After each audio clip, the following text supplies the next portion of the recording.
Bismillah. Assalamualaikum warahmatullahi wabarakatuh. Innal hamdalillah nahmaduhu wa nasta'inuhu wa nastaghfiruh wa na'udzu billahi min syururi anfusina wa min sayyiati a'malina. Man yahdihillahu fala mudhillalah wa may yudlilhu fala hadiyalah. Asyhadu an la ilaha illallah wahdahu la syarikalah wa asyhadu anna Muhammadan abduhu wa rasuluh alladzi la nabiyya ba'da amma ba'du. Baiklah, segala puji bagi Allah yang telah memberikan nikmat kepada kita, yakni nikmat sehat serta waktu luang, sehingga kita semua dapat berkumpul untuk melaksanakan pembelajaran daring pada pertemuan kali ini. Seperti biasanya, sebelum kita memasuki materi kita pada pertemuan kali ini, Ustazah minta kepada Antuna yang hadir pada pembelajaran daring kali ini untuk segera menjapri Ustazah dengan menyebutkan nama serta kelas. Kelasnya ini 8A atau 8B dan hadir. Sekali lagi saya ingatkan kepada Antuna yang hadir pada pembelajaran daring kali ini untuk segera menjapri Ustazah dengan menyebutkan nama, kelas, 8A atau 8B dan hadir.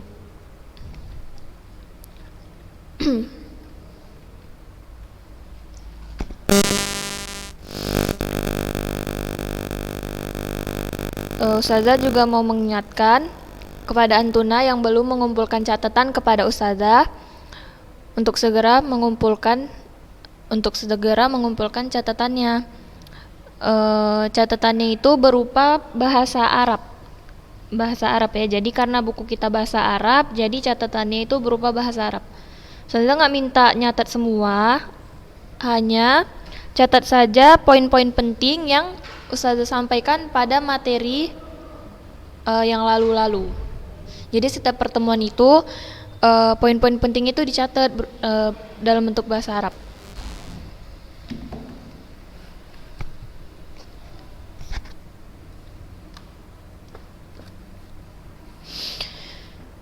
Baiklah, untuk mempersingkat waktu, langsung saja kita lanjut materi kita. Ustazah bacain dulu Arabnya.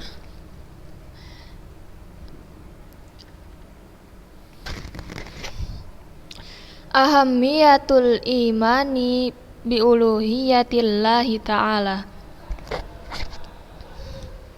Pentingnya beriman kepada uluhiyah Allah Subhanahu wa ta'ala. Ahammiyah itu penting. Pentingnya beriman kepada uluhiyah Allah Subhanahu wa ta'ala. Tubadu ahammiyatul imani biuluhiyatillahi ta'ala min khilalin ma yali. Pentingnya beriman kepada uluhiyah Allah Subhanahu wa ta'ala tampak pada hal-hal di bawah ini, pada perkara-perkara di bawah ini. Raqmul awal, yang pertama, annal ghayata min khalqil jinni wal insi huwa ibadatullahi wahdahu la syarika lahu haitsu qala subhana wa ma khalaqtul jinna wal insa illa liya'budun. Annal ghayata min khalqil jinni wal ins, bahwasannya tujuan penciptaan manusia dan jin huwa ibadatullahi wahdahu la syarika lahu, adalah beribadah kepada Allah semata dan tidak ada sekutu baginya. Haitsu qala subhana, firman Allah Subhanahu wa taala yang terdapat pada surah Az-Zariyat ayat 56. Wa ma khalaqtul jinna wal insa illa liya'budun. Dan tidaklah aku menciptakan jin, wa ma khalaqtu, dan tidaklah aku menciptakan al jinna, jin, wal insa, dan manusia, illa liya'budun, kecuali untuk mereka beribadah kepadaku. Jadi pada poin pertama ini dapat kita ketahui bahwasannya tujuan penciptaan manusia dan jin, tujuan Allah menciptakan jin dan manusia adalah untuk beribadah kepada Allah semata dan tidak ada sekutu baginya. Saya ulangin, tujuan penciptaan manusia dan jin ke muka bumi ini adalah untuk beribadah kepada Allah semata dan tidak ada pula sekutu baginya.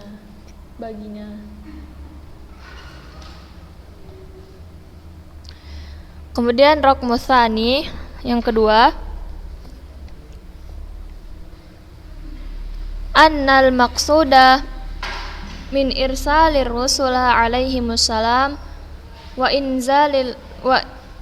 inzalil kutuba as-samawiyya huwal iqrar bi anna Allah huwal ma'budul haqqu kama qala subhana wa laqad ba'atsna fi kulli ummatin rasulan an i'budullaha wajtanibut taghut.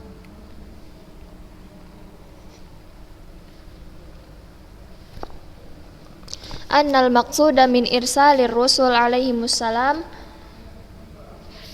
bahwasannya maksud diutusnya para rasul sallallahu alaihi wasallam wa inzalil kutub as-samawiyah, dan diturunkannya kitab-kitab samawi, huwal iqraru bi anna Allah huwal ma'budul haqqu, adalah untuk menetapkan dan mengakui bahwa Allah adalah Tuhan yang berhak disembah. Kama qala subhanahu, sebagaimana firman Allah, walaqad ba'atsna fi kulli ummatin rasulan an i'budullaha wajtanibut taghut. Dan sesungguhnya kami telah mengutus rasul pada tiap-tiap umat untuk menyerukan sembahlah Allah saja dan jauhilah taghut. Pada poin yang kedua ini dijelaskan bahwasannya tujuan maksud dari diutusnya rasul kepada kita dan diturunkannya kitab-kitab kepada kita adalah untuk menetapkan dan mengakui bahwasannya Allah lah yang berhak disembah. Sebagaimana firman Allah Subhanahu wa taala yang terdapat dalam surah An-Nahl ayat 36. Dan sesungguhnya kami telah mengutus rasul pada tiap-tiap umat untuk menyerukan sembahlah Allah dan jauhilah taghut. Jadi kitab-kitab yang Allah turunkan kepada nabi-nabinya yang kayak Zabur, Taurat, Injil itu pada dasarnya menyerukan untuk beribadah kepada Allah Subhanahu wa taala semata.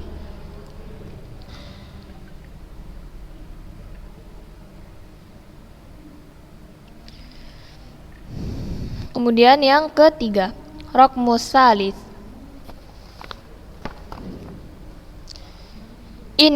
Anna awwala wajibun ala kulli syakhsin huwal imanu bi uluhiyatillahi ta'ala kama jaa fi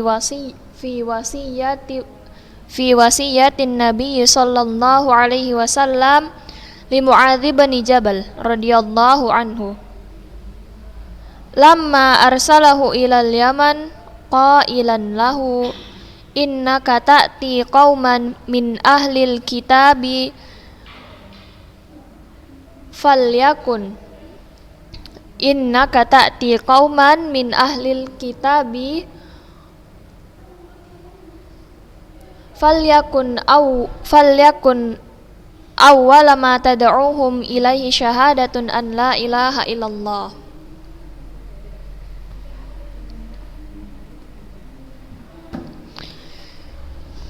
Anna awwala wajibun ala kulli syakhsin,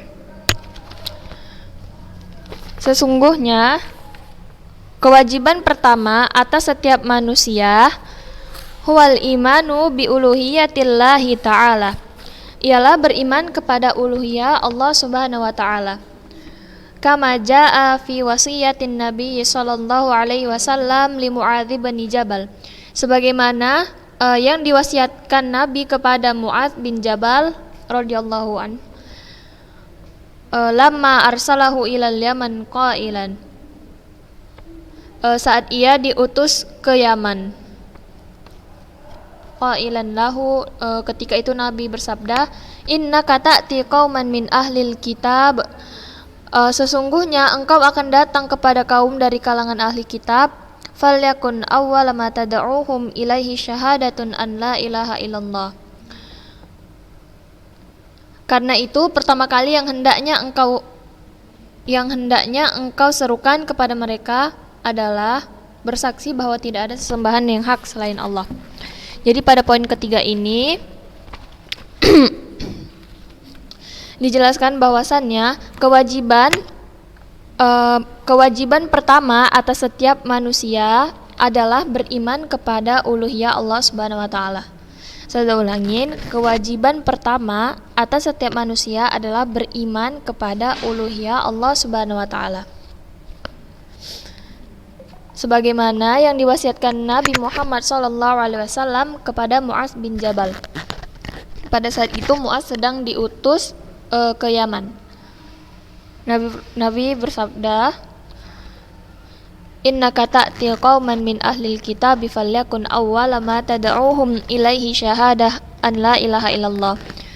Sesungguhnya engkau akan datang kepada kaum dari kalangan ahli kitab. Karena itu pertama kali yang hendaknya engkau serukan kepada mereka adalah bersaksi bahwa tidak ada sesembahan yang hak kecuali Allah. Hadis riwayat Bukhari dan Muslim.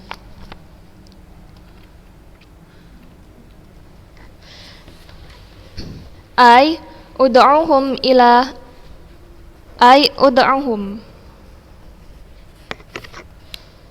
ila ifradillahi bijami'in anwa'il ibadah. Maksudnya ialah hendaknya engkau mengajak mereka untuk mengesahkan Allah dalam berbagai bentuk ibadah. Jadi maksud dari perkataan Nabi di atas ini ialah Nabi memerintahkan Muadz bin Jabal untuk senantiasa mengajak kaum muslimin untuk mengesahkan Allah dalam berbagai bentuk ibadah.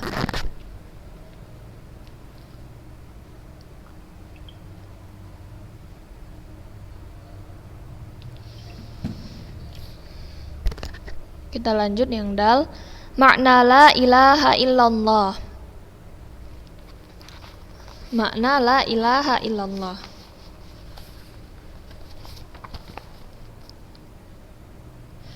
Hadhil kalimatil azimati hiya awwal wajibun ala kulli syakhsin kama annaha akhar wajibun.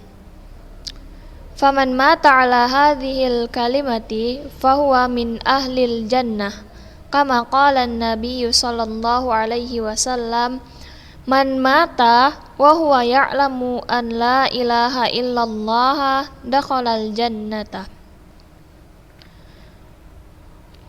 Walidha fa inna wujuba ma'rifati la ilaha illallah a'zamul wajibat wa ahammuha. Makna la ilaha illallah hadhil kalimatil azimati hiya awal wajibun ala kulli syakhsin. Kalimat yang agung ini menunjukkan kalimat la ilaha illallah adalah sesuatu yang pertama kali diwajibkan atas manusia. Wajibun ala kulli syakhsin. Wajib yang diwajibkan ala kulli syakhsin, atas seluruh manusia. Kama annaha akhar wajibun. Sebagaimana ia adalah kewajiban yang terakhir bagi seseorang. Faman mata ala hadhil kalimah fahuwa min ahlil jannah. Maka barang siapa yang meninggal di atas kalimat tersebut, berarti ia termasuk penghuni surga, ahlil jannah. Kama qala Nabi sallallahu alaihi wasallam, sebagaimana sabda Nabi Muhammad sallallahu alaihi wasallam, man mata wa huwa ya'lamu an la ilaha illallah dakhalal jannah. Barang siapa meninggal dunia wa huwa ya'lamu, dan dia meyakini an la ilaha illallah, bahwa tidak ada sesembahan yang hak kecuali Allah, niscaya ia akan masuk surga. Walidha fa inna wujub ma'rifati la ilaha illallah a'zamul wajibat wa ahammuha. Karena itu kewajiban mengetahui la ilaha illallah adalah kewajiban yang paling agung dan paling penting.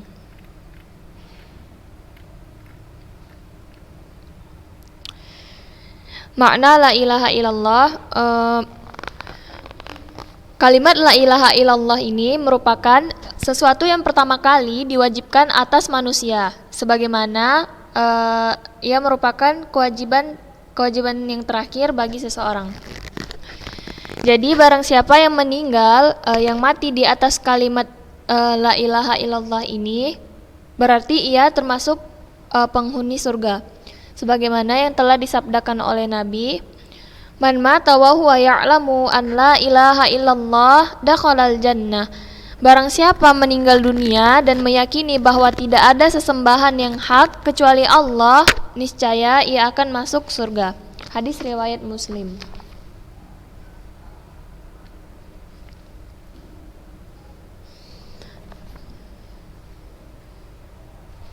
Dan kewajiban untuk mengetahui kalimat la ilaha illallah adalah kewajiban yang paling agung dan paling penting.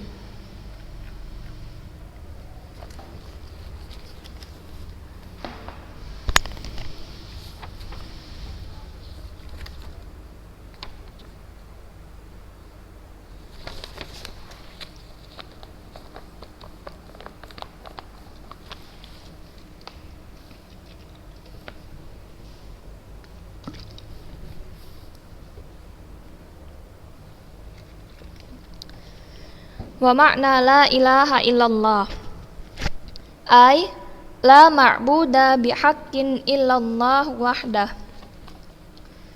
Fahuwa nafyun al-ilahiyyah amma siwallah tabaraka wa ta'ala, wa isbatuha kullaha lillahi wahdahu la syarika lahu.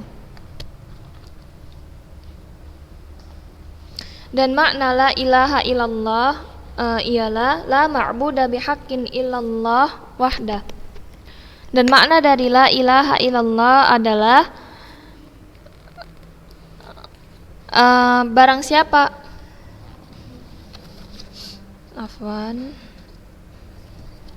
saya ulang. Dan adapun makna la ilaha illallah adalah la ma'buda bihaqqin illallah wahdah. Tidak ada sesembahan yang berhak disembah kecuali Allah semata. Fa nafyun al-ilahiyyah amma siwallah tabaraka wa ta'ala. Ia menghapuskan segala bentuk sesembahan selain Allah, wa isbatuha kullaha lillahi wahdahu la syarika lahu, dan menetapkan bahwa penyembahan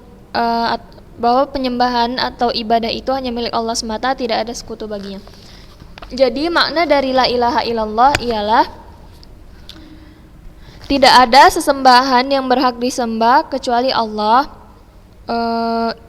dan kalimat ini juga menghapuskan segala bentuk sesembahan selain Allah dan menetapkan bahwasannya penyembahan atau segala bentuk ibadah itu hanya milik Allah semata, tidak ada sekutu baginya.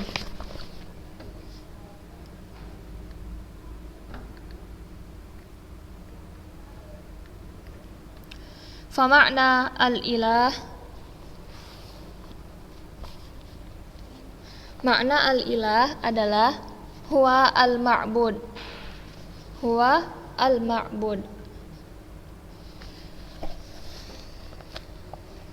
Faman 'abada syai'an faqad ittakhadhahu ilahan min dunillah wa jami'un dzalika batilun illa ilahun wahidun wa huwallahu wahdah. Fa ma'na al-ilah huwa al-ma'bud. Faman 'abada syai'an faqad ittakhadhahu ilahan min dunillah wa jami'un dzalika batilun illa ilahun wahidun wa huwallahu wahdahu. Dan makna dari al-ilah, makna dari al-ilah wa huwa al-ma'bud adalah al-ma'bud, yaitu yang disembah.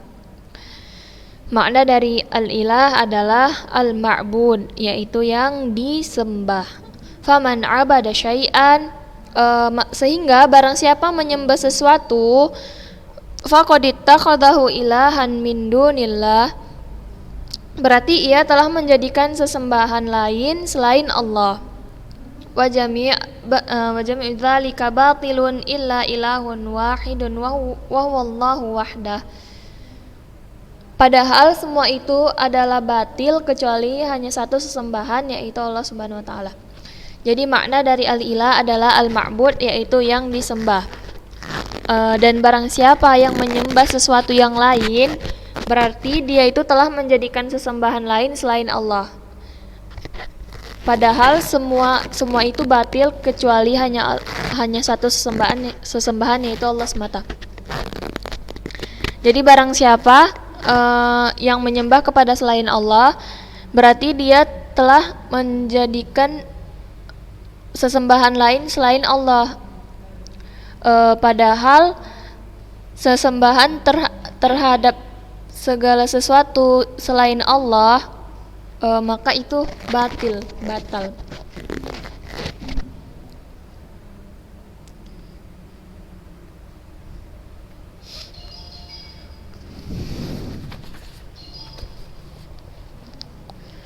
Wallahu ta'ala huwal ilahul ladzi ta'abbadahul qulubu mahabbatan wa ijlalan wa ta'ziman wa dhallan wa khudu'an wa khaufan wa tawakkalan alaihi wa da'an lahu.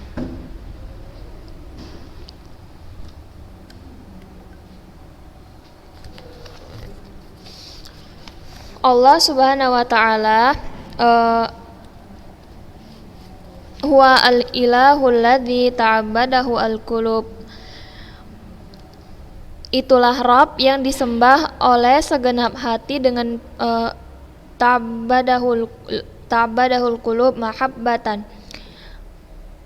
Yang disembah oleh segenap hati dengan penuh kecintaan, wa ijlalan, pemuliaan, wa ta'ziman, dan pengagungan, wa dhallan, penuh kehinaan, wa khudu'an, dan ketundukan, wa khaufan, penuh ketakutan, wa tawakkalan alaihi, kepasrahan serta permohonan, wa da'an lahu, serta permohonan kepadanya. Jadi Allah Subhanahu wa taala itu ialah Rabb yang disembah oleh segenap hati dengan penuh kecintaan, pemuliaan dan pengagungan, penuh kehinaan dan ketundukan, penuh ketakutan, kepasrahan serta permohonan kepada Allah Subhanahu wa taala.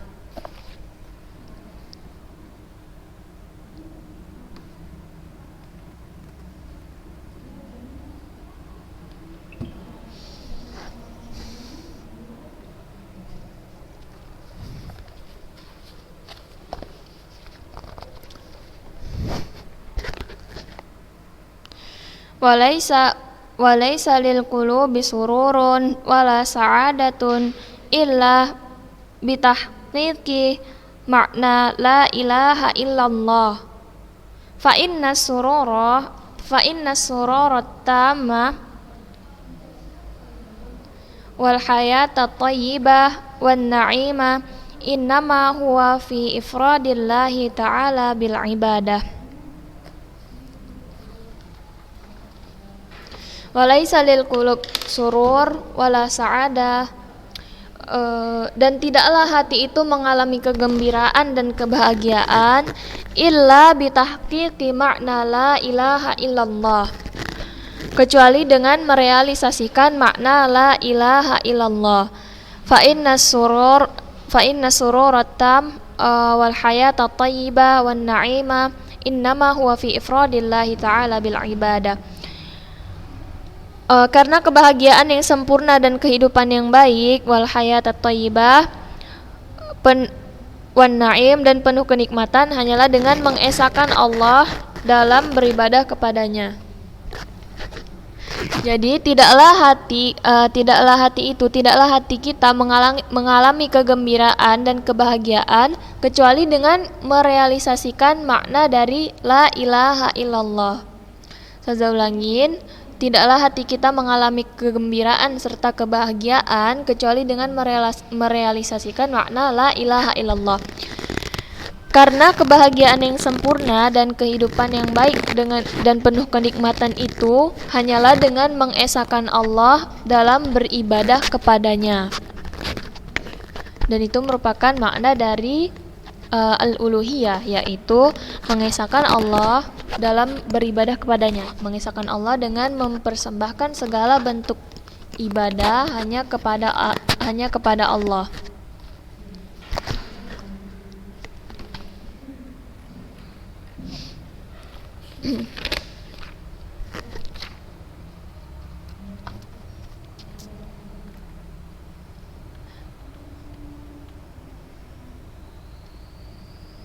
Taib. Mungkin ini saja materi yang dapat Ustazah sampaikan pada pertemuan kali ini. Ustazah mohon maaf bila terdapat kesalahan dalam mengajar. Ustazah juga minta kepada Antuna untuk mencatat poin-poin penting yang Ustazah sampaikan pada materi kali ini. Ustazah nggak minta catat semua, Ustazah hanya meminta catat poin-poin pentingnya saja. Dan catatannya itu berupa bahasa Arab di buku catatan. Kan kita nggak ada tugas nih, jadi Ustazah bisa ngambil nilainya dari situ, sama dari daftar kehadiran di mapel Ustazah. Jika ada yang ingin ditanyakan atau ada yang kurang jelas, bisa langsung menjapri Ustazah. Sekian. Subhanakallahumma wa bihamdik asyhadu an la ilaha illa anta astaghfiruka wa atubu ilaik. Assalamualaikum warahmatullahi wabarakatuh.